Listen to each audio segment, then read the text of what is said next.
بله مسله د عزتمندو د سرسایې مسله ده. سرسایه ورته وایي زمونږ عزت. څه مطلب؟ یعنی دا ستا سر چې الله ژوندی ساتلی دی نو د دې سر د څه نه څه صدقه ورکه چې دې سر ته د خدای نور خیر پیښ کي. او دغه رنګې فطرانه ورته وایي یا صدقة الفطر ورته وایي د اختر صدقه چې تا باندې الله رب العزت د اختر خوشحالي را روانه کړې ده او روجې هم دې ونیولې، ګناهونه هم دې ډېر معاف شو، اختر خوشحالي هم درته الله نصیب کړه، نو د الله په نوم یو صدقه ورکړه، د غریب خیال هم پکې وساته. نو صدقة الفطر عزتمندو د مختلف ملکونو مختلف دی، ځکه دا صدقة الفطر تعلق طعام سره دی. دی وجې نه بعض عالمان وایي چې خامخا به طعام ورکې، خو مونږ وایو طعام پکې ضروري نه دی. د نبی علیہ السلام زمانه کې به خلکو صرف خوراک سکاک ته توجه کوله، نور پیسې میسې به خلکو ډېرې نه جمع کولې، او هغه وخت کې به چې چاته په مړه خېټه روټۍ میلاو شوه بس ډېر زیات به خوشحاله و.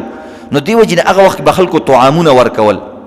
دویم هغه وخت کې طعام پیسې وي، چا به چې څه شی اغوستو نو په پیسو به یې نه اغوستو، په طعام به یې اغوستو، نو همدا سمن و. لکه تا به جوار اغوسته نو بل به دې غنم ورکړه، نو دا غنم او دا جوار او دا سیزونه به د پیسو په شان استعمالېدل. دې وجې نه بعضې روایتو کې بعض صحابهونه راځي چې هغوی به د طعام په ځای درهم ورکول، یعنی هغه پیسې او کرنسي به ورکوله. دویم په دې کې مقصد خدا دی چې د یو غریب ضرورت پوره شي. اصل مقصد پکې دا دی، زکات کې، صدقه کې، خیرات کې اصل مقصد دا دی چې د غریب ضرورت پوره شي. نو د غریب ضرورت عزتمندو د ټولو نه زیات په پیسو پوره کیږي، ځکه یو سړي ته د غنمو ضرورت نشته دی، بل سړي وله حکومت هم وله 3 بورۍ ورکړي دي او تم لګې هم دا وړه وله راچلې، ځکه تا ته چېرته ارزان میلاو شوي دي، یا تا ته هسې ذهن کې اچولي چې روټۍ دو خوړله نو دنه به وینه جوړېږي، دا به تراویح کوي او دا ټول ثوابونه به ما ته رسېږي. نو هم د هغو پیسو ثواب به درته رسي څومره چې دې خرچ کړي دي، که هغه دې پیسې ورکړې او که هغه دې روپۍ ورکړې، د هغې نه درته زیات نه میلاویږي. نو دې وجې نه عزتمندو پیسو سره هغه ته د کپړو ضرورت دی. ماشومان ورته جاړي چې ماله پیزار والا، ماله کپړې والا، او ته دا غنم دی ورچکر کې، او ته چې نبی علیہ السلام به په کجوره روژه ماتول او دا کجورې ورکې، نو هغه غریب کله دومره کجورې جمع شي په کجورو څه کوي؟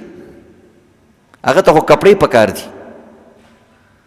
هغه ته عزتمندو ښځه ورته په لعنت شوې د ماله به چې کوم دی فلانۍ جوړه کې او ټولې روجې پې خرابې کړې هغې غریب، نو چې ټوله پیسې ورکړي په ټایم به هغې ته وایي چې نغدې رالی غم مه کوه، نو د دې بلا نه به خلاص شي. نو هغه په غنمو او په جوارو نه خلاصېږي غریب. ښځو له خو روټۍ مه ورکوه او ښې کپړې وله ورکوه، دا وله ډېرې دي. نو دې وجې نه عزتمندو په سرسایه او فطرانه کې بهتره خبره دا ده، د شریعت مزاج دا دی چې د غریب ضرورت پوره کا. ضرورت په دې وخت کې په پیسو پوره کېږي، په پیسو باندې هر شی د هغه د خپل خواهش مطابق د خپل ضرورت مطابق اغستی شي، او چې کوم شی تا ورکو کېدی شي د هغه ضرورت هغه ته نه ډېر په نسبت د دې بل. نو څومره سرسایه او فطرانه ورکول پکار دي. د پاکستان سرسایه مختلف د عزتمندو، یو سرسایه 320 یا 300 روپۍ دا د غنمو اعتبار سره ده، یو سرسایه د وربشو په اعتبار سره عزتمندو هغه 1500 روپۍ ده، 450 یا 1500 روپۍ د یو کس، او یو سرسایه د عزتمندو 1500 یا 1600 روپۍ د کجورو مطابق، او یو سرسایه د کشمش مطابق تقریبا 3000 2300 روپۍ. نو ټول عزتمندو مالدار خلک 300 مو ورکوي، او یا کم کسان کور کې کم دي تی او یو د بچی دی یو د ښځه ده، نو عزتمندو د 3000 اعتبار سره ورکا، 3 کسانی 9000 روپۍ ورکا او سرسایه کې شمار کا. نو دی اعتبار سره عزتمندو دا د پاکستان سرسایه ده. د اکثرو بعض ځایونو کې غنم ارزان دي، بعض مولیان کم وروسته وي دي، بعض ځایونو کې غنم جوار او دا سیزونه ارزاني، که انسان دغه سیزونه هم ورکوي پکې ورکولی شي، خو غنم به 2 سیره یا پاو باندې 2 سیره یا پاو کم 2 سیره ورکوي، او دا نور غذایي اجناس چې کوم دي دا به 3.5 کیلو یا 4 کیلو یا 4.5 کیلو ورکوي د یو سړي په سر باندې، یا د یو ماشوم یا د یو ښځې په سر باندې. چې کوم کسان بار ملکونو کې دي د هغوی دپاره بهتره خبره دا ده چې کوم ملک کې اوسېږي نو ته پیسې هم په ډالرو کې ګټې، نو په کار دا دی سرسایه هم په ډالرو کې ورکه، بیا سرسایه ته املا ماته وي یا پاکستان مطابق ورکم. او چې سعودي عرب کې اوسېږي ریالونه ګټې او دوبۍ کې عزتمندو درهم ګټې، نو خیر دی دا سرسایه هم د دغه اعتبار سره ورکه که نه.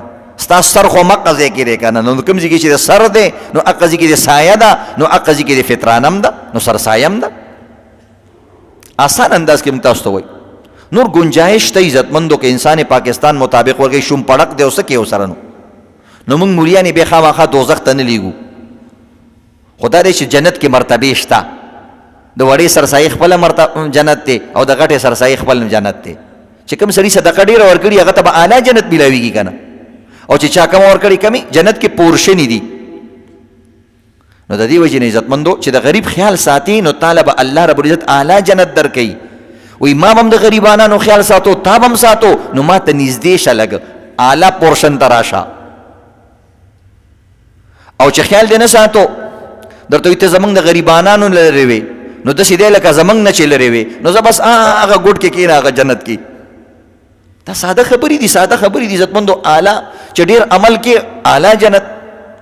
نو عزتمندو د دوبۍ والا متحده عرب امارات والا له پکارداري هغوی ته 25 یا 30 درهم د هغوی سرسایه ده. د خپلو بچو د خپلو نابالغه بچو په انسان باندې ضروري وي. او چې کومه ښځه ده او غټ بالغ بچی دي د هغې پاکستان مطابق هم ورکولی شي. که د ټول هم د پاکستان مطابق ورکوي نو خیر دی. ځکه عزتمندو چې وړه هلته مرزانه دي، د غنم هلته مرزانه دي، نو د غنمو په اعتبار سره بیا د پاکستان او د سعودي عرب یو او د عرب امارات یو شان سرسایه جوړیږي، بیا پکې فرق نشته. نو که بیا 300 هم ورکړو صحیح ده. نو دا عزتمند او د سعودي عرب والا سرسایه هغه 30 ریال دي. د 30 ریال نه تقریبا 2200-2300 روپۍ جوړیږي. نو که د سعودي عرب لحاظ سره ورکوي نو بیا پکار دی خپل د خپل بچو د یو سړي په سر باندې 2200 یا 300 روپۍ ورکي. او د یو ای مطابق امارات مطابق پکار داری چې به انسان تقریبا 2000 روپۍ ورکي. څه کم 2000 جوړیږي، 2000 روپۍ د یو کس سرسایه جوړیږي چې پاکستانو ته راړي. او که 300 ورکې هم صحیح ده. وې زما وړوکي جنت باندې هم ګزاره کېږي، بس غټ جنت کې څه کوو؟ نو بس خیر دی، بس په دې وړوکي باندې هم کار کوه. څه خبره نه، څنګه بعضې سړی که نه مالداره سړی وړوکي کور کې وخت تېروي، زمونږ پکې ګزاره کېږي، نو بس صحیح ده چې وړوکي ثواب باندې کار کېږي، څه خبره نشته. موږ په زور سو غټ جنت ته نه بوزو. نو دا د عزتمندو دغه رنګې د برطانیې مطابق 3 پونډه ده. او دغه امریکا نور ملکونه هلته دی او ملیشیا د 2 کیلو غنمو تپوس دی کوي، یا د 4 کیلو د چوارو یا د کجورو تپوس دی کوي، هغه د دوی سرسایه ده. اسانه خبره ده، دا ورکول پکار دي عزتمندو. بعضې عالمان وایي غریب سړي باندې هم سرسایه واجب ده. بعض عالمان دا وایي، ځکه نبي اسلام یو روایت کې راځي چې مالدار سړی هم دی ورکوي، ځکه دې سره به د ټول ګناهونه او دا روجې پاکیږي. او غریب سړی دی د دې دپاره ورکوي چې الله رب العزت به د دې په بدله کې دله د دې نه اعلی ورکوي. نو دا داسې سوداګري دی وکړي الله سره، خو لازم پې نه ده موږ وایو، ځکه غریب خو به اخلي که نه، مالدار به ورکوي، غریب به اخلي. چې غریب یې ورکوي نو بیا مقصد څه شو؟ وایغسته او هغه نه واپس لاړه. نو دې وجې نه خو بهتره خبره ده چې غریبانان یې ورکي. ډېرې سرسایه ورته راجمع شوي دي، یو سرسایه دی پکې دا واپس ورکي. نو دا عزتمندو یو مسله ده.